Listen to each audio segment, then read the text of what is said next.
નવસારીમાં ગત સપ્તાહે કુદરતનો પ્રકોપ જોવા મળ્યો। માત્ર 10 કલાકમાં 15 ઇંચ જેટલો વરસાદ ખાબક્યો અને નવસારી પંથક જળબંબાકાર થઈ ગયું। રસ્તાઓ નદીમાં ફેરવાઈ ગયા અને જનજીવન સંપૂર્ણપણે અસ્તવ્યસ્ત થઈ ગયું।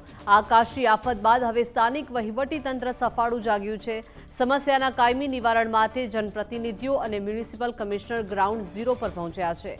રાયચંદ રોડ, તાશ્કંદ નગર અને રેલવે ગરનાળા જેવા પ્રભાવિત વિસ્તારોમાં અધિકારીઓએ સઘન નિરીક્ષણ કર્યું છે। ડ્રેનેજ લાઇનો ઉભરાવાની વ્યાપક ફરિયાદો અને લોકોના ભારે રોષ બાદ તંત્રએ કાયમી ઉકેલ માટે નવી એક્સપર્ટ એજન્સીને તાત્કાલિક બોલાવી છે। આ એજન્સી દ્વારા વરસાદી પાણીના નિકાલની વ્યવસ્થા અને ડ્રેનેજ લાઇનનો ઝીણવટભર્યો સર્વે શરૂ કરી દેવામાં આવ્યો છે। હવે જોવાનું એ રહેશે કે આ સર્વે બાદ નવસારીની જનતાને દર ચોમાસે ભરાતા પાણીની ગંભીર સમસ્યામાંથી ક્યારે કાયમી મુક્તિ મળે છે।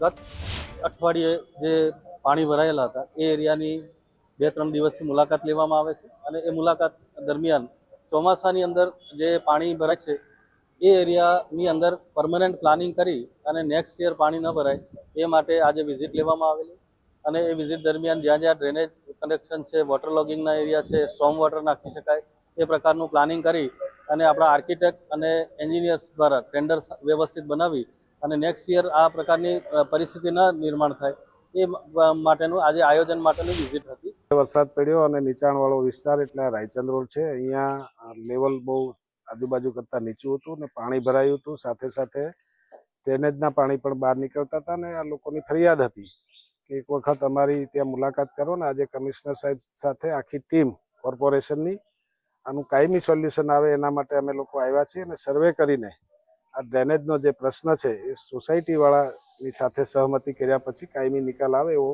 યોગ્ય નિર્ણય લઈશું।